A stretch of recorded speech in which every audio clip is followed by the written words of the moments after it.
Vous saviez qu'on pouvait gérer toute sa facturation sur Conto, la banque en ligne pour les entreprises? Et bien cette semaine, ils ont sorti une nouvelle fonctionnalité qui va vous permettre de faire des factures récurrentes toutes les semaines, tous les mois ou tous les trimestres directement pour vos clients. Que vous vendiez un contrat récurrent, une prestation de régie récurrente sur plusieurs semaines ou plusieurs mois ou encore un abonnement, et bien vous allez pouvoir le faire directement sur Conto. Je vais vous montrer ça directement dans l'application. C'est au même endroit que les devis et les factures classiques. Donc on connaissait déjà les devis pour pouvoir faire un devis, une proposition commerciale à un client. Les factures, c'était des factures sèches. Ponctuellement, je fais une facture, je facture mon client, il me paye. Et bien désormais, on a les factures récurrentes. En gros, vous avez un petit bouton ici qui va vous permettre de configurer une facture récurrente. Donc vous cliquez dessus. Si vous faites déjà vos factures sur Conto, ça va vous parler. La première chose qu'il va falloir faire, c'est sélectionner ici un client. Donc là, je vais prendre par exemple Alterna R&D. Ça va récupérer automatiquement les informations en en-tête ici, puisque vous avez déjà paramétré votre fiche client. Si c'est un nouveau client pour lequel vous devez faire des factures récurrentes, vous faites le petit bouton plus ajouter un nouveau client. Et juste en dessous, on va pouvoir gérer tous les réglages de la facture récurrente. Donc déjà, vous allez dire à partir de quand l'abonnement, le contrat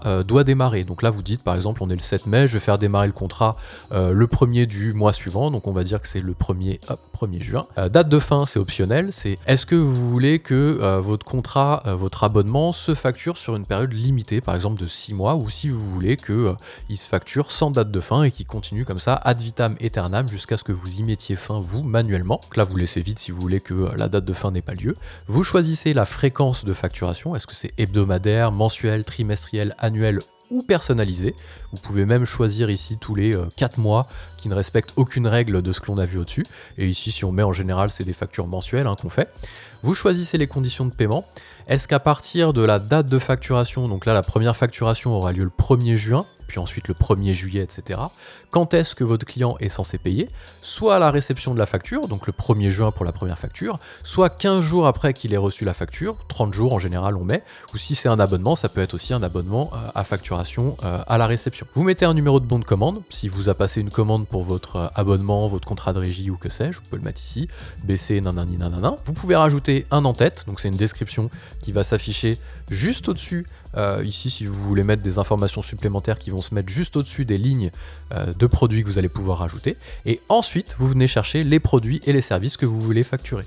Donc ce qui est pas mal en plus, c'est qu'ils ont prévu des champs de fusion. Donc vous pouvez très bien dire abonnement pour le mois de... Et là, vous allez chercher le mois de facturation. Donc vous prenez, ici, ils ont mis des petits exemples. Pour 100%, ça fait le mois de pourcentage. Le mois, ça va venir récupérer chaque mois, donc juin, juillet, etc. Vous pouvez mettre du détail. Régie mensuelle, je sais pas moi, vous mettez ce que vous voulez ici, pas de problème. Vous mettez le prix, vous mettez la quantité qui va se répéter tous les mois, en l'occurrence tous les mois, mais ça peut être tous les trimestres, hein, vous avez compris. Ici, ça peut être, je sais pas moi, 10 heures si on est sur le principe du contrat de régie, 10 heures à un taux horaire de 120 euros. Ce qui fait que tous les mois, vous allez facturer 1200 euros hors taxe pour la régie, qui est l'équivalent de 10 heures de régie tous les mois, et comme ça, vous avez quelque chose de fixe qui se fait. Si vous êtes sûr de réaliser cette régie, vous pouvez faire comme ça. Si c'est un abonnement à un logiciel ou un contrat d'assistance, en général, c'est une quantité 1, et vous mettez le montant total ici, 1200 de votre contrat ou de votre abonnement. Ensuite, la TVA, elle est récupérée automatiquement. Vous récupérez la TVA ici. Enfin, vous choisissez quel est le taux de TVA que vous appliquez. En général, il se récupère en fonction du pays sur lequel... Alors ça, je sais pas si ça marche. J'étais peut-être un peu vite dans mes conclusions, mais ça pourrait être intéressant de voir s'il se récupère automatiquement du client qu'on a configuré ou pas. Et ensuite, vous cliquez ici sur configurer une facture récurrente et ça va venir vous créer votre cycle de facturation illimité dans le temps, puisqu'on a choisi ici de ne pas mettre date de fin, et ce qui veut dire que comme ça, alors si vous pouvez personnaliser, pardon, j'étais un peu vite aussi, l'email que la personne va recevoir, donc pied de facture, vous pouvez aussi rajouter des informations en pied de facture, en plus, hop, optionnel, donc c'est des choses qui vont être ajoutées ici, donc ça peut être par exemple votre numéro de SIRET, ce genre de choses, même si en théorie il s'affiche aussi en en-tête avec les éléments valables, et vous pouvez aussi configurer l'email que la personne va recevoir tous les mois ou tous les trimestres en fonction de ce que vous avez paramétré. Donc vous pouvez modifier l'email. Voici la facture pour et vous faites enregistrer les modifications, ce qui fait que l'email aura toujours cette forme. J'ai été un peu vite en besogne pour vous expliquer. Avant de configurer, avant de cliquer sur configurer, configurez bien les informations de l'email que votre interlocuteur côté client va recevoir.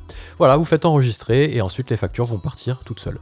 J'espère que cette petite vidéo vous a plu. Si vous avez des questions sur Conto, n'hésitez pas à les poser en commentaire. J'ai mis un petit lien si vous voulez tester Conto. Je crois qu'il y a quelques jours supplémentaires gratuits que vous pouvez avoir sur l'essai, il me semble, à vérifier. Et si ça vous a plu, plu, n'hésitez pas à partager aussi cette vidéo avec d'autres entreprises, d'autres professionnels autour de vous qui seraient peut-être en train de se prendre la tête sur quel logiciel de facturation je dois utiliser pour mon entreprise.